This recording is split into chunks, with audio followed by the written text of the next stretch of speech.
ನಮಸ್ಕಾರ ವೀಕ್ಷಕರೇ, ಇದು ಸತ್ಯ.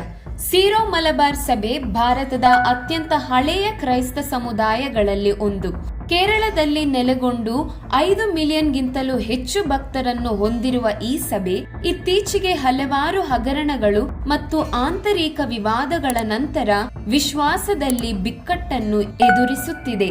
ಸಿರೋ ಮಲಬಾರ್ ಸಭೆಯಲ್ಲಿ ಧಾರ್ಮಿಕ ವಿವಾದಗಳು, ಲೈಂಗಿಕ ಆರೋಪಗಳು, ಹಣಕಾಸಿನ ದುರುಪಯೋಗ, ಕ್ಲೆರಿಕಲಿಸಂ ಮತ್ತು ಆಂತರಿಕ ಅಧಿಕಾರದ ಕಲಹಗಳು ಸೇರಿದಂತೆ ಹಗರಣಗಳನ್ನು ಎದುರಿಸಿದೆ. ಈ ವಿವಾದಗಳು ವಿಶ್ವಾಸಿಗಳಲ್ಲಿ ನಂಬಿಕೆಯನ್ನು ಕಳೆಗುಂದಿ ಚರ್ಚ್ನಲ್ಲಿ ವಿಭಜನೆಗೆ ಕಾರಣವಾಗಿದೆ. ನಿಬಿನ್ ಥಾಮಸ್ ಪಾಂಟಿಫಿಕಲ್ ಯೂನಿವರ್ಸಿಟಿ ಆಫ್ ದ ಹೋಲಿ ಕ್ರಾಸ್ನಲ್ಲಿ ಪ್ರಸ್ತುತಪಡಿಸಿದ ತಮ್ಮ ಡಾಕ್ಟರೇಟ್ ಪ್ರಬಂಧದಲ್ಲಿ ಈ ಬಿಕ್ಕಟ್ಟುಗಳಿಗೆ ಚರ್ಚ್ನ ಅಸಮರ್ಪಕ ಪ್ರತಿಕ್ರಿಯೆಯನ್ನು ಎತ್ತಿ ತೋರಿಸಿದರು.